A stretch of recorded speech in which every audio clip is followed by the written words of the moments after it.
Welcome back. Wearables and drones on many holiday wish lists this year, but as cyber attacks around the world spread, your gifts may be at risk of an attack. Joining us now is Intel Security Chief Consumer Security Evangelist Gary Davis. Gary, good to have you on the program. Thanks so much for joining us.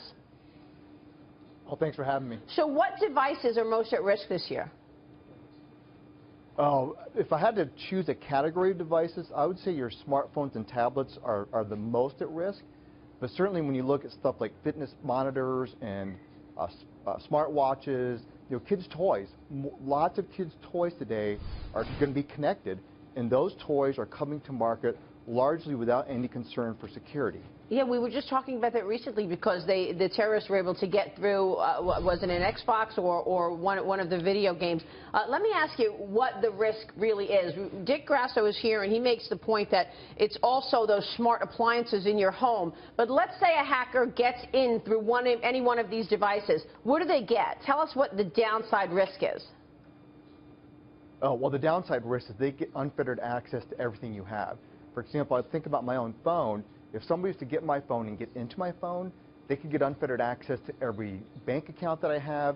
They could open my front door. They could get into my car. They could get access to everything I own online. So yeah, it's deep. They can get access to everything and anything. Dick? Gary, if a hacker penetrates a smart appliance, and that smart appliance has been taking instructions from your smartphone, that's the entry point to your phone and all of your data records, is it not? It is, and that's the premise we've been talking about a lot this year, is that all the devices that are coming online are being routed through your phone, so that phone is synthesizing and collecting all that information, and that's where the hacker is going to start putting a lot of their efforts, is how do we get the information off that phone, because just information coming from, excuse me, a smartwatch or something isn't probably that compelling. It's the aggregation of all the data that goes to the phone, which makes the phone probably the most risky device out there today. Gary, what should a consumer do to protect against that type of reverse hacking? There's a couple things. First of all, be careful when you connect to an unprotected Wi-Fi. For example, if you go to a coffee shop or an airport, be really careful about what you do there. That would be one thing.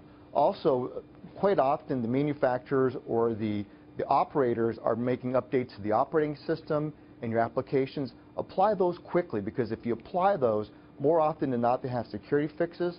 And in a lot of cases, you would benefit by installing third-party security software.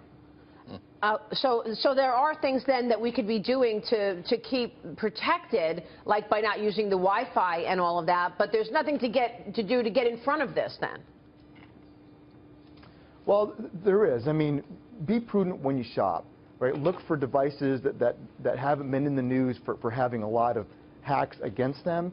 So smart shop, do some research, look at it from a security perspective instead of just a convenience perspective. That would be one way. But yeah, and a lot of this is just being a mindful consumer. For example, one of the ways that the bad actors get into your device is a lot through emails, right? So if you get a suspicious email that looks like it's maybe from somebody you don't trust, don't click on the link. Doing simple things like that is going to go a long ways to making sure that you don't become the next victim. Yeah, for sure. Gary, great to have you on the program today. Thanks so much for your insights. Thanks for having me. We'll see you soon. Gary Davis there. Coming up